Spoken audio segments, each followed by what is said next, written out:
이렇게 다가가는 마지막 주 주일날 우리 2부 예배로 모였습니다. 여러분에게 하나님의 은혜와 평강 있기를 주의 이름으로 축원합니다. 네. 자, 우리 옆에 사람과 인사할 때 이렇게 인사합시다.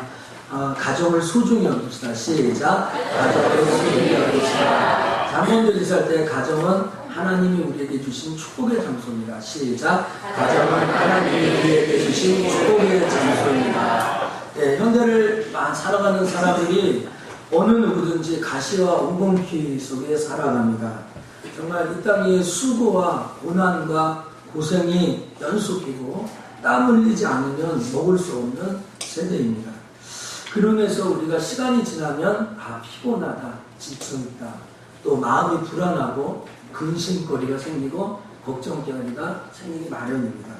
근데 이것보다 더 힘든 고통은 이런 어려움과 고통에 가중되는 것은 우리의 가정이 온전해지지 않는다는 거예요. 그렇게 피곤하고 어렵고 근심 걱정이 있어도 가정만 가면 이 모든 문제가 좀 해소되고 풀려지면 되는데 가정이 무너지고 가정이 깨어진다는 것은 이중 고통을 우리에게 주는 겁니다. 뿐만 아니라 사람들이 이렇게 얘기하죠. 집은 있는데 가정이 없다라는 거예요. 그러니까 먹고 마시고 잠잘 공간은 있는데 마음 편안하게 쉴 수 있는 공간이 내게는 없는 것 같다라고 이야기하는 거예요. 사람들은 다 바쁘고요. 각기 자기 제가 살기로 너무너무 분주하여 가지고 함께 식사하거나 대화하거나 또 나의 마음을 터놓는 시간이 너무 없는 거예요. 그래서 사람들은 가정이 줄 수 없는 또 다른 기쁨과 위로움과 즐거움을 찾기 위해서 산과 들로 또 친구를 찾아 다니지만 그것이 영원한 궁극적인 만족을 주지 못하는 것을 쉽게 알아요. 그래서 사람들은 자꾸 개인적으로 변화되고 공동체 생활을 싫어하며 혼자 있는 시간이 너무 기쁜 거예요. 혼자 있는 시간을 즐거워하는 사람들입니다. 이런 것은 가정의 중요성을 모르고 가정이 중요하다는 것을 모른 채 무너져 내렸기 때문에 아닌가라는 생각이 듭니다. 오늘 이제 올 마지막 주일인데요. 우리 가정의 주일 또 가정의 날을 마무리하면서 지난 21일은 부부의 날이라고 합니다. 그러니까 둘이 하나가 되었다 그래가지고 부부의 날이 참 그런 것은 성경적인 것 같아요. 우리 너희 둘이 한 몸이 될지니라고 얘기하지 않아요? 둘이 하나가 되어서 또 부부의 날이다라고 이야기하는데 오늘 여러분이 하나님 앞에 예배드리면서 다른 건 다 몰라도 하나님이 여러분의 가정을 얼마나 소중히 여기고 귀하게 여긴다는 사실을 깨닫고 돌아가기를 주의 이름으로 축원합니다. 아멘. 하나님의 가정을 얼마나 소중히 여기시느냐 그것은 하나님이 하시는 사역을 보면 알 수 있습니다. 하나님이 제일 처음에 천지 창조를 하시고 아담과 하와를 만드셔서 제일 먼저 만든 것이 가정입니다. 가정을 만드시고 하나님이 축복하신 것이 생육하고 번성하고 땅에 충만하라. 그러니까 오늘 우리 가정은 생육하고 번성하고 충만한 복을 받아요. 아멘. 이뿐 아니라 예수님은 이 땅에 오셔서 가나 혼인잔치에서 첫 번째 이적을 했는데 그 잔치가 혼인잔치였다는 것을 우리가 생각해야 됩니다. 남녀가 결혼하는 혼인잔치에 그의 어머니도 계시고 그 예수 그리스도도 계셨습니다. 그러니까 예수님이 얼마나 이 남녀가 결혼해서 가정을 이루는 일에 귀한 것인지 말할 수 없습니다. 또 뿐만 아니라 성령 하나님의 사역이었던 마가다락방에 120문도가 모였을 때는 예수님의 육신의 자녀들, 육신의 형제들이 거기 다 모여 있습니다.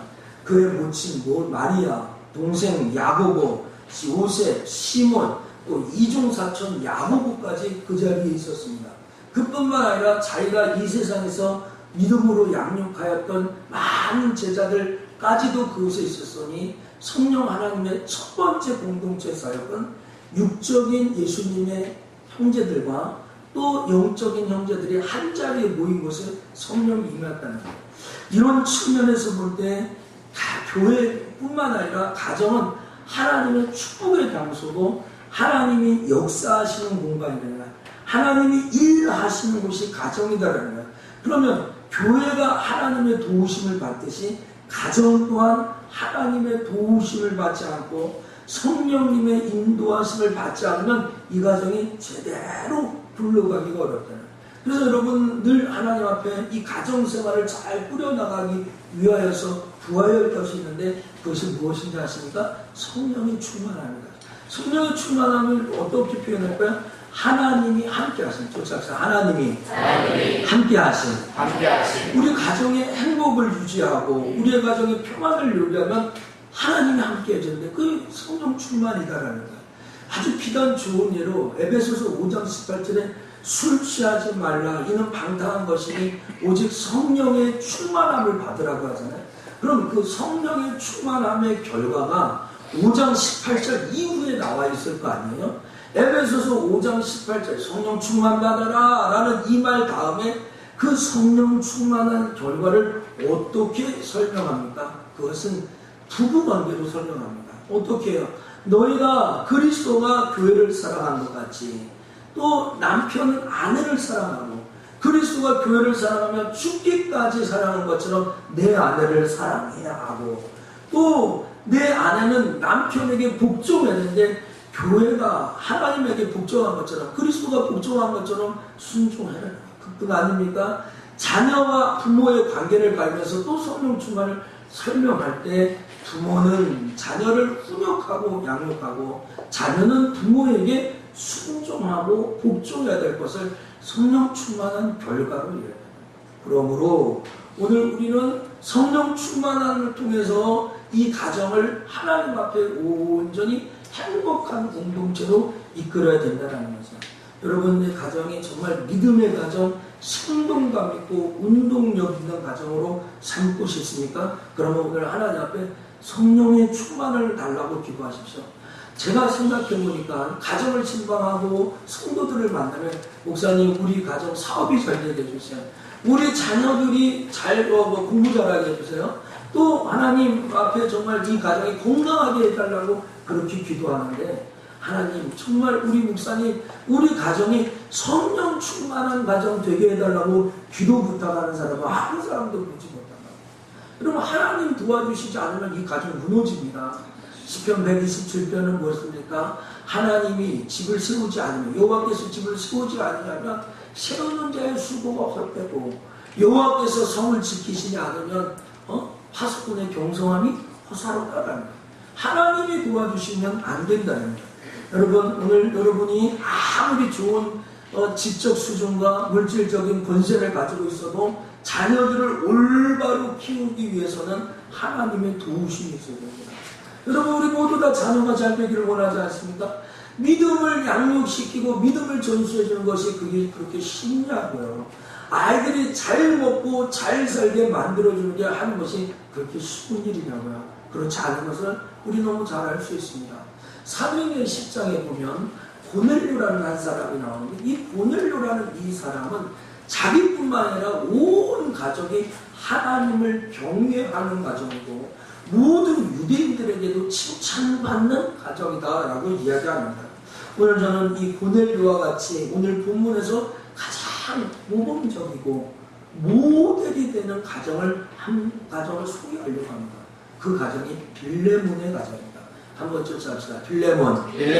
오늘 이 빌레몬에 대해서 1절에 우리의 사랑을 받는 자요라고 하는데 이 빌레몬이라는 뜻은 아마 좀 기억하시면 좋겠습니다. 사랑을 간직한 자. 한번 쫓아갈까요? 사랑을 간직한 자. 여러분 가정이요. 여러분의 가족이 사랑을 간직했으면 좋겠어요.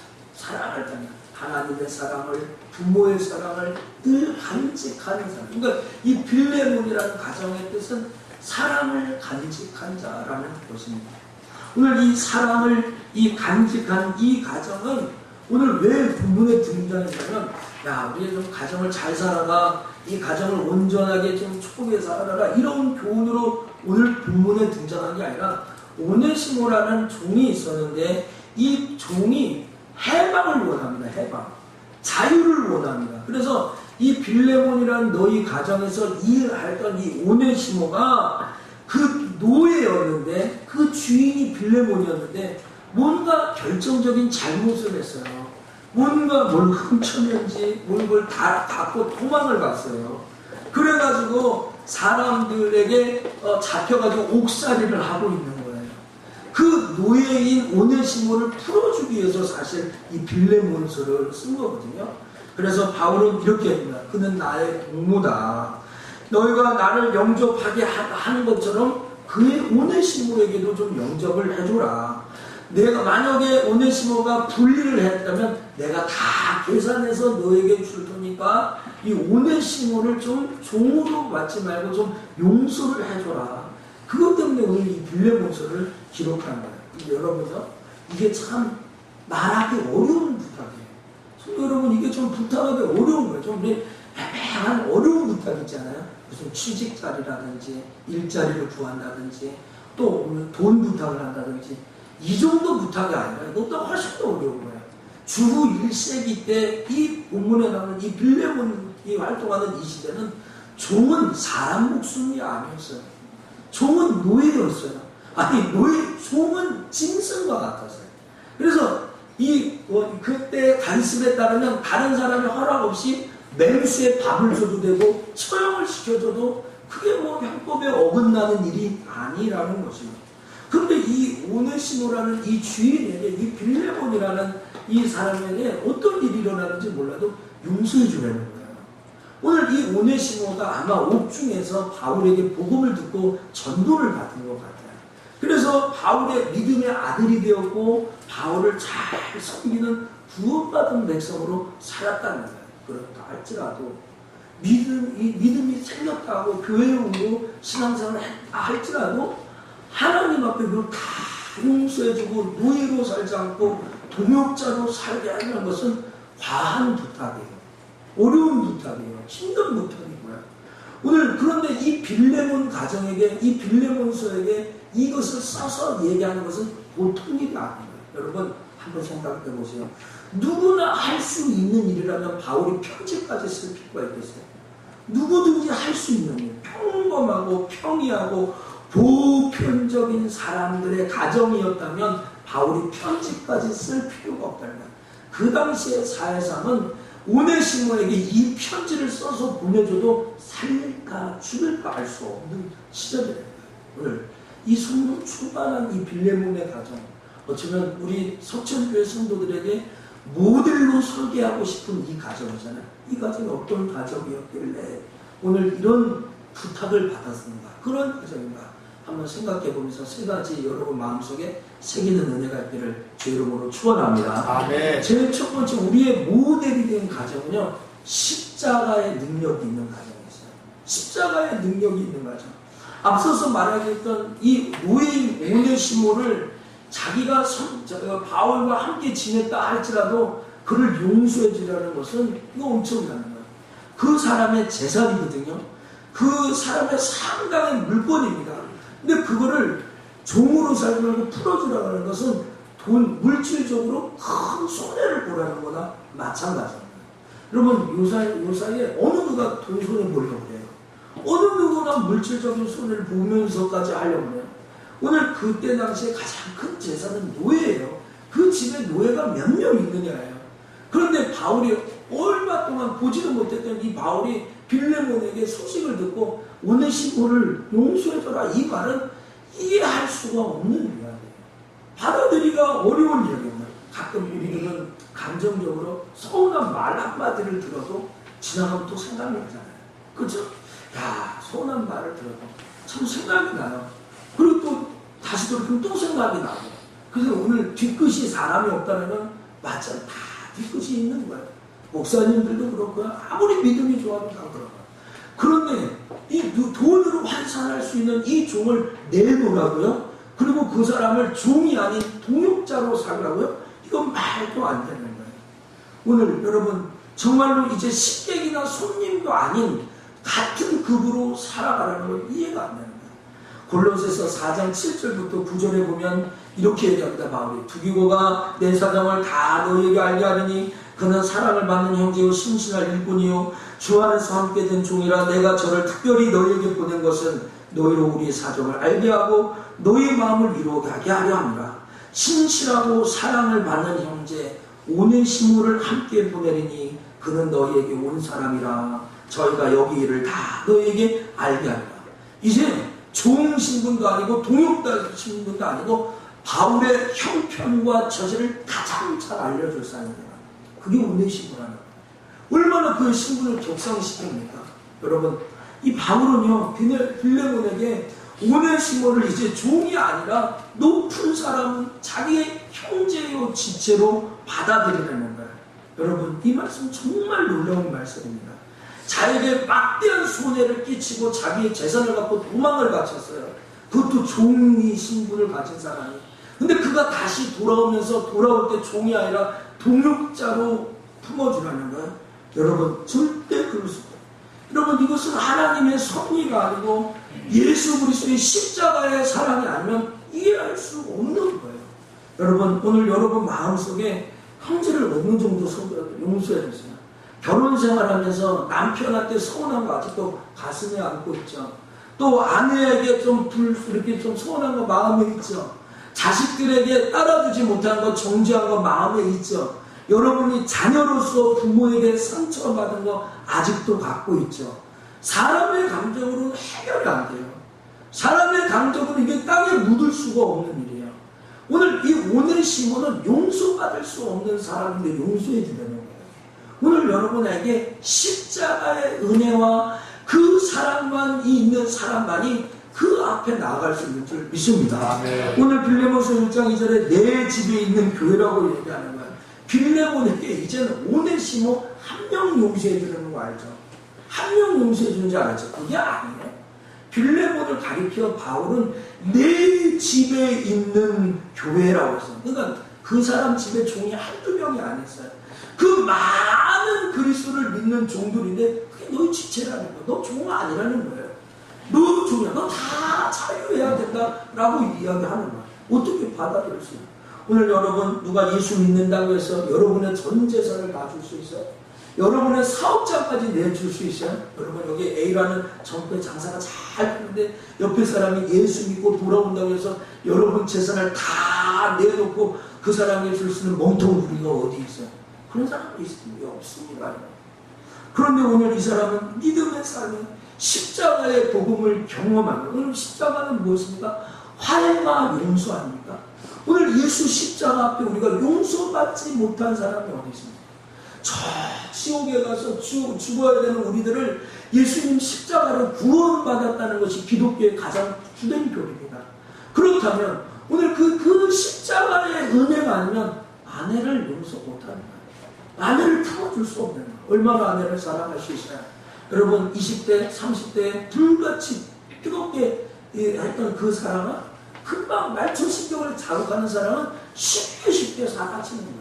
그것이 황혼으로 이어지고 저 천국까지 이루어지기 위해서는 여러분에게 하나님의 십자가의 능력이 있어야 될 줄 믿습니다. 아멘. 그것이 없으면 안 되는 거예요. 그 당시에 사회혁명 같은 거예요. 여러분 예수 십자가는 우리 하나님과 우리 사이를 화해시킵니다. 그래서 예수님이 십자가에 못 박혀 죽으실 때 요한복음 19장 20절 다 이루었다 할 때 휘장이 위에서부터 아래로 말려서 성소가 성막이 찢어진 거예요. 성소가 휘장이 찢어진다. 그래서 하나님과 우리가 화목되었다라는 거 아니겠습니까? 히브리서 10장 19절과 20절에 여러분이 오늘 하나님 앞에 어떻게 나왔어요? 여러분 발로 갖고 나왔어요? 우리 어떻게 죄인데 한 주간 동안도 우리 죄를 짓고 오늘 이 자리에서 예배드렸어요. 그것은 예수 그리스도의 피로 말미암아 그 예수 십자가의 죽으심으로 말미암아 우리가 하나님 앞에 나오게 된 것처럼 이제 우리가 종이 아니라 하나님을 아버지라고 우리 자신이 부르게 된 것처럼 내가 가정생활을 하면서 내 가족의 자녀든지 남편이든지 아내든지 예수 십자가로 용서하고 품어줘야 된다. 내 힘으로는 내가 갖고 있는 생활 기준 있잖아요. 내가 갖고 있는 상식 있잖아요. 야 남편은 이래야 되고 아내는 이래야 된다. 이 기준으로는 아내를 자녀를 용서할 수가 없어요. 여러분 예수 십자가의 은혜로 그의 허물을 덮어야 될 줄 믿습니다. 네. 여러분 하나님의 성령이 임하면 다 덮어줍니다. 사랑합니다. 이해합니다. 품어줍니다. 그러나 악한 원수 마귀가 죄를 가지고 들어오면 다 갈라집니다. 여러분 마귀가 헬라어로 무슨 뜻인지 아세요? 디아블로스라는 거예요. 디아블로스. 우리 게임 중에 디아블로스라는 게임도 나온 것 같은데 그 게임 내용은 모르지만 별로 안 좋을 것 같아요. 제가 잘 모르면서 하는 말입니다. 이 디아블로스가 바로 마귀라는 뜻입니다. 귀신이라는 헬라어. 근데 이 디아블로스라는 원뜻이, 헬라어 원뜻은 뭐냐면 하나가 있었는데 둘로 나뉘어진다는 거예요. 하나가 있었는데 두 개로 쭉 나뉘게 했다는 게 디아블로스예요. 여러분, 마귀가 오면, 사단이 오면 하나가 둘이 되고 둘이 네 개 되고 자꾸 분란을 일으켜요. 오늘 여러분 왠지 모르게 자녀들과 갈등하는 가정이 있어요. 왠지 모르게 남편과 아내와 골이 깊어져서 좀 거리가 되는 가정이 있으니까 여러분 하나님의 성령의 도우심을 받고 십자가의 은혜를 회복하기를 주 이름으로 축복합니다. 그래야 모든 것이 회복합니다. 정말로 그래야 하나님 앞에 모든 것이 원상태로 돌아가게 되는 거예요. 십자가 복음이 충만할 때 개인과 가정을 통해 성령 안에서는 하나 되는 값 주고 살잖아요. 오늘 피값 주고 오늘 주님 내 남편, 내 아내를, 내 가정을 사셨다는 거예요. 여러분 정말로 이러한 역사를 통해 사도행전이 시작되고 교회가 시작되고 그런 겁니다. 오늘 이 블레몬은요 이 십자가의 복음을 가졌어요.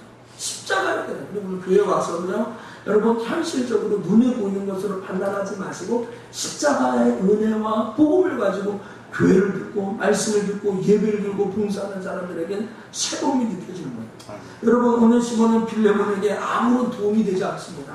아무 유익이 안 되고 더군다나 금전적인 피해만 입힌 사람입니다. 근데 이 사람이 바울을 만나 예수를 믿었다고 해서 그거를 품어주고 무익한 자가 아니라 이제 유익하였다라고 그를 띄워주고 있지 않습니까? 여러분 오늘 여러분 참기 어려운 고통이 있습니까? 여러분 가정에 정말 이해해줄 수 없는 남편의 문제, 받아들일 수 없는 아내의 가정 살림살이 있습니까? 자녀들이 믿을 수 없는 성적들 있지 않습니까? 성적들. 그때 우리도 성적이 안 좋았습니다. 또 여러분 옛날 성적을 하나씩 들고 있는 게 좋아요. 딱 비교하면 뭐가 잘했는데 애들이 좀 더 잘했을 것 같아요. 그렇죠? 뭐 그런 것들. 정말 이해할 수 없는 일들. 오네시모를 바라보는 십자가의 은혜로 깨닫고 또 용서하는 그런 가정 되기를 주 이름으로 축원합니다. 두 번째는 우리의 모델이 되는 이 가정은요 소문나는데 하나님과 사람에게 좋은 소문, 칭찬을 받는 거예요. 자, 오늘 사랑과 믿음은 소문이 난다. 나셔서 사랑이 많아, 저긴 좋아. 여기 장사가 잘 되고 음식을 잘하면 소문이 나기 마련해요. 좋은 소식은 계속 소문이 나기 마련해요.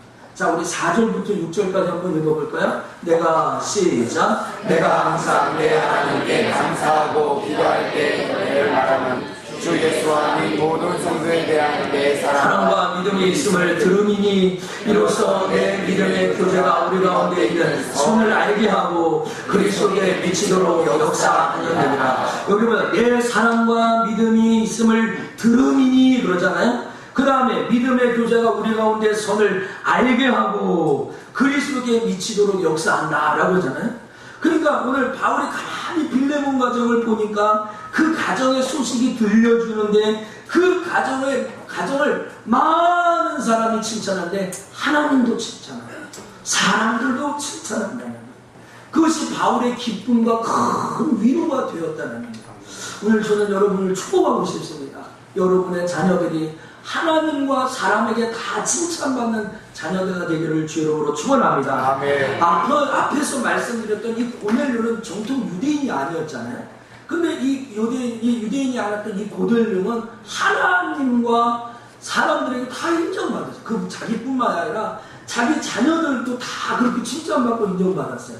더군다나 유대인들까지도 고넬료를 칭찬했다니까 아주 우리가 신앙생활 하면 하나님 앞에만 잘하면 되지. 뭐 사람 이렇게 무시하는 사람이죠. 또 어떤 사람은 하나님과 상관없이 그냥 사람한테만 잘하려고 지내는 사람이 있어요. 근데 오늘 이 고넬료, 그 빌레몬 가정은 하나님과 사람에게 칭찬받고 인정받는 가정이에요. 이런 그런 가정이 돼요. 제가 이 설교를 준비하면서 이런 생각을 해요. 우리 교회에서 가장 모범스러운 가정은 누구인가? 하나님에게도 칭찬받고 사람에게도 좋은 구설수가 올리는 가정은 누구인가 생각해요. 자신 있는 가정 한번 손들어보세요. 자신 있는 가정. 권사님 손들지. 자신이 없더라고요. 저도 목사인데, 여기 담임 목사인데, 야, 나는 자신이 없네. 참 부족함을 느끼는 거예요. 누가 그렇게 해요? 오늘 이 구제와 섬김에 유대인들에게 칭찬을 받았던 이 고넬료나 빌레몬처럼 정말로 많은 사람들에게 인정받고 하나님에게도 사랑받고 인정받는 그 사람, 우리의 모델이 되게 충분하지 않습니까? 정말 여러분, 교회에서도 한 사람이 일꾼을 세울 때 아무나 세우지 않고 일곱 지사를 세울 때 뭐라고 할까? 마음이 착하고 성결하고 정말로 칭찬받는 사람을 세우라고 그러지 않습니까? 오늘 여러분, 정말 여러분의 가정이 남편과 아내뿐만 아니라 여러분의 가정 자녀들 다 모두가 주님을 섬기는 본을 보여서 하나님과 사람에게 칭찬받는 가정 되기를 주 이름으로 축복합니다. 오늘 여기 빌레몬서에 자기 부인 이름이 나옵니다. 1절에 보니까 2절에 보니까 그 자매 아비야, 빌레몬 아내입니다. 근데 그 아들은 누굽니까? 그 우리와 함께 분산된 아키포. 이게 아들입니다. 그러니까 빌레몬과 아비야와 이 아키포 이 가정이 하나님을 섬기는데 본이 된 복된 가족이 모두 믿음을 가요. 자, 저 집은 남편이 좋은데 아내가 좀 안 좋다. 저 집은 아내가 좋은데 남편이 좀 안 좋다. 저 부부는 정말 신앙생활 잘하는데 자녀들이 하나님을 제대로 섬기지 못한다. 이걸 우리 주변에서 너무너무 많이 보지 않습니까? 여러분, 주의 사랑과 은혜가 넘치는 가정, 정말 하나님 앞에 복된 모델의 가정은 온 가족이 하나님을 잘 섬깁니다. 오늘도 사람들이 모이기를 원한다고 해서 자신 있는 집을 오픈하는, 오늘 우리 오후에 거기에서 가족 모임을 합시다 하면서 집에 갈 수 있는 가정이 몇 가정이나 되고 있어요. 예배 끝나고 자기 집에 가가지고 밥 먹을 수 있는 가정, 그쵸? 뜨끔하잖아, 그쵸? 그런 가정. 정말 여러분, 자기가 사회적인 신분이 노출되고 어려움이 오고 고통이 오는데도 자기의 집을 이렇게 오픈한다? 쉬운 일이 아닙니다. 1세기 때는 그리스도인이라는 핍박을 받는 시대예요. 1세기 때는 예수를 믿는 초대 기독교의 가장 큰 핍박이 있는 곳이란 말이에요. 근데 그때 내가 예수 믿고 우리 집에서 종들은 다 우리와 한 지체니까 지체고 우리가 모일 때는 다 교회입니다 라고 얘기하기가 쉽니다. 여러분, 우리 가끔 그런 얘기하죠. 교회 같은 가정, 가정 같은 교회가 있잖아요. 여러분, 이 말은 어떻게 보면 잘 맞지 않는 말이에요. 교회 같은 가정, 가정이 교회여야 돼요. 교회에서만 거룩한 것이 아니라 가정 자체가 교회여야 돼요. 교회가 가정 같은 게 아니라 가정 같아야 되는 거냐. 교회는 가정이어야 되는 거예요. 따로 되는 거예요. 교회와 가정은 하나님이 우리에게 축복하시는 최고의 수단이에요. 가정 소중히 여기셔서 귀하게 여기셔야 되는 거예요. 가정 예배를 드리시고 하나님 앞에 나아가서 정말로 간절한 마음으로 온 가족이 하나님을 섬기는 믿음의 증거가 있어야 되는 거예요. 여러분의 가정이 정말로 하나님 앞에서 인정받고 사람에게도 칭찬받는, 아무 때나 그 집에 오라고 초청해서 함께 먹고 마시고 즐길 수 있는 그런 영적인 공간이 되기를 주의 이름으로 간절히 축원합니다. 마지막으로 우리의 모델이 된 빌레몬 가정은요, 자녀를 믿음으로 양육했어요. 자녀를 믿음으로 양육했다. 이게 쉬운 일이 아니잖아요. 자녀를 믿음으로 양육하기 위해서 가장 중요한 조건은 무엇입니까? 돈일까요? 뭐 유학을 보내야 되고 어디 좋은 환경에 공부를 가르쳐야 되는 걸까요? 자녀를 믿음을 양육하기 위해서, 믿음의 유산을 주기 위해서, 신앙의 유산을 주기 위해서 제일 먼저 될 선결 과제는 무엇입니까? 그 부모가 믿음이 있어야 돼요. 부모가 믿음이 있어야 돼요.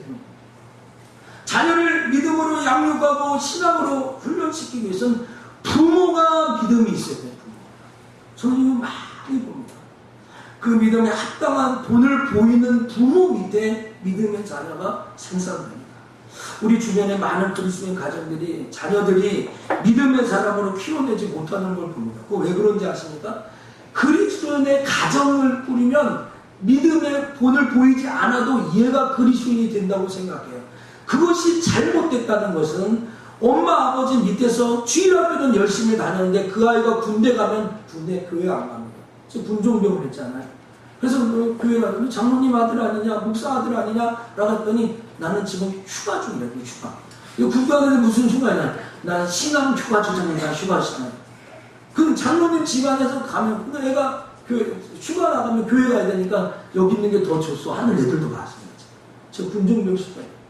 그러니까 그러니까 여러분, 믿음의 가정을 꾸렸다고 해서 이 아이가 믿음의 사람이 될 거라는 어리석음을 보여주는, 여러분이 믿음의 본을 보이지 않고 여러분의 모습이 신앙생활하는 모습이 아니면 여러분의 자녀는 늘 부정적이고 정말로 이렇게 안 좋은 쪽으로 그런 신앙생활을 하는 사람은 그 자녀들도 그 입술이 부정적이고 영세적인 그런 삶을 사는 것을 보게 됩니다. 여러분, 그런 말을 들어보셨어요? 정말 자녀는 부모의 등을 보고 자란다. 내 등에 아무것도 써져 있지 않습니다. 그런데 이 등 속에서, 이 등에서 나타나는 그 삶의 모습을 보고 자녀들이 잘하고 있다는 모습을 보면 우리들이 좀 더 신앙생활을 잘해야 되지 않을까. 정말 내가 신앙생활을 하는 것과 아이들의 삶이 정비례한다면 오늘 우리가 하나님 앞에 더 진실하고 정직하게 살아야 되지 않을까 하는 결단을 촉구해 봅니다. 여러분, 자녀 양육에 있어 부모의 본이 중요하다는 말을 여러분 아무리 강조해도 이게 약하지 않습니다. 어렸을 때는 부모조차 신앙생활 하다가 커서 장성해서 하나님 떠나는 사람이 한둘이 아니라는 거죠. 믿음의 자녀를 양육하기 위해 부모는 자녀들에게 거룩한 모범이 되어야 합니다. 본을 보이는 것이 훈계하는 것보다 낫다는 거예요. 설문조사에 의하면 부모님의 신앙을 닮고 싶다라고 이야기한 크리스찬 아이들은 전체 3%가 되지 않는다.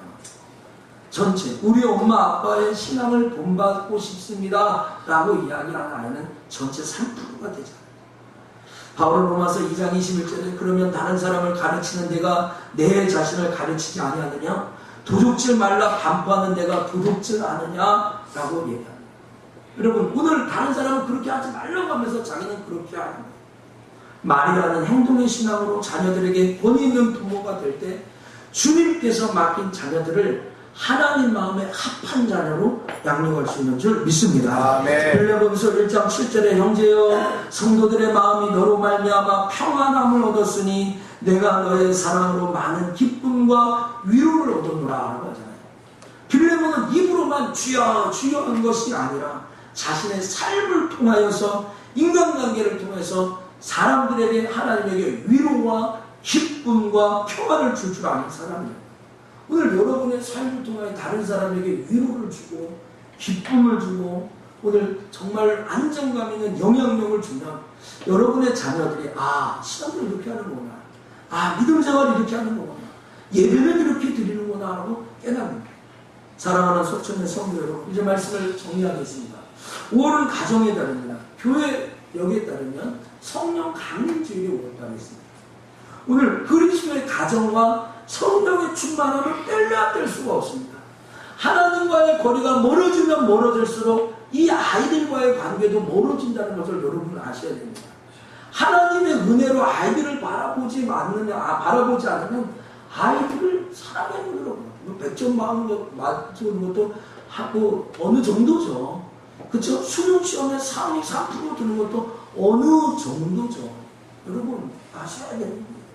오늘 여러분이 하나님 앞에 신앙생활하는 그것이 여러분의 자녀와 여러분의 가정에 행복을 가져다 줍니다. 여러분, 저는 여러분에게 신앙의 유산과 믿음의 유산을 물려주려고 합니다. 오늘 여러분의 자녀들이 후대에 나는 우리 아버지한테 이거를 받았다. 제가 지금까지 죄송하지만 지금 신앙생활을 하면서 신박을 하면서 많은 유산을 물려받은 사람들이 있습니다. 부모님에게 많은 유산을 받는 뭔가 받은 사람들이 있어요. 그런데 한 명도 제 앞에서 우리 아버지 잘 만나서 내가 이렇게 호감하고 산다라고 이야기하는 사람은 못 봤습니다. 저만 못 본 건지 몰라요. 부모 잘 만나서 잘 먹고 잘 살고 좋은 집에 살고 남들이 갖지 않은 집과 차로부터 시작하고 출발했는데도 불구하고 난 부모님을 잘 만나서 이렇게 멋진 출발한다고 하는 사람은 그러나 그의 병은 아무것도 받지 못했지만 부모가 귀한 줄 알고 부모가 오래 살았으면 좋겠고 부모가 내게 모든 것을 해줬다고 이야기한 사람 뭔가 잘 받지 않은 사람 잘 누리지 않는 사람. 사랑하는 속천의 성도 여러분 성령 충만을 사모하고 그것을 가지고 여러분의 가정을 꾸려나가십시오. 하나님이 도우시는 것으로 내 아내와 남편과 자녀들을 볼 줄 아는 믿음의 눈이 열려지기를 주 이름으로 축복합니다. 빌레몬의 가정이 이렇게 하나님의 은혜가 넘칠 수 있었던 것은 빌레몬 자신만 잘 믿는 것이 아니라 그의 아내 아비야와 아키포까지도 연합하여 하나님을 섬기는 사람이 되었다는 거죠. 사랑하는 우리 속천의 성도들이요, 5월달을 마무리하면서 가정의 달이 끝났다고 이제 가정을 위해서 기도하는 것을 멈추지 마시고, 하나님 정말로 우리가 십자가의 은혜, 늘 용서받았다는 구속의 은혜를 가지고 내 남편과 자녀를 바라보고 정말 하나님과 사람에게 칭찬받게 되겠다, 나 하나님 앞에 잘해야지, 이런 거 하지 마시고 하나님 앞에서도 사람 앞에서도 인정받고 칭찬받는 가정을 이루게 돼요. 그럼 우리 가끔 그런 말을 해요. 어떤 사람이, 자, 예수만 잘 믿었는데 너 예수만 배워. 그러면 아빠, 나 예수만 잘 믿고 공부 못해도 되지? 이런 거예요. 그러면 예수 잘 믿는 공부도 잘해야 되죠. 제가 예를 들어 그런 겁니다. 예수를 믿고 못해도 됩니까? 버릇이 없어도 됩니까? 그건 안 되는 거죠. 하나님이 축복하는 이 빌레몬의 가정, 하나님과 사람에게 인정받고 소중한 사람이에요. 그래서 정말로 믿음으로 자녀를 양육하는 기쁨을 받아요. 그래서 여러분 성경에 보면 어떤 거 숨겨져 있습니까? 그의 부인 아비야에게, 빌레몬에게는 주의 군사되었단 말을 사용하지 않았습니다. 그러나 그의 자녀 아키포를 부를 때 바울이 주의 군사된 아키포, 주의 군사된 아키포, 나보다 내 자녀를 더 좋은 신앙으로 키워내는 것, 더 멋진 그리스도로 양육해내는 것. 그래서 오늘 일부 예배 때 그런 얘기를 했어요. 어제 내내 피곤하게 지내고 밤낮게 지내고 아침에 앉아있으니까 예배가 안 되잖아요. 그럼 예배는 시작되지 않았는데 계속 조는 거예요. 뭐 설교는 시작해야지 제가 재웠다고 하지, 그렇죠? 그럼 여러분 하나님 앞에 드릴 때는요, 뭐 물질만 드리는 게 아니라 몸도 최상의 컨디션을 갖고 하나님 앞에 놔요. 물론 일이 바쁘고 피곤하고 힘들고 뭐 어쩔 수 없겠어요. 그러나 내가 먹고 마시고 놀다가 그냥 밤새도록 마르고 달도록 TV 보다가 아침에 피곤한 마음으로 와가지고 놀자면 정신 반짝이죠. 애들 특징이 아니에요? 공부하라면 졸린 것이고 놀라고 하면 정신 반짝해야 되는 거 아니에요? 그렇죠? 그리고 피곤하고 공부한 마음으로 예배, 그건 아니죠. 여러분 자녀들을 잘 양육해서 여러분의 자녀가 복된 자녀들도 석천의 아들, 딸들이 하나님의 축복하는 거하기를 주 이름으로 간절히 축원합니다. 우리 305장, 찬송가 305장 사천의 본바람 불어있고 우리 찬양하고 우리 가정을 위해서 한 번 더 기도합시다. 305장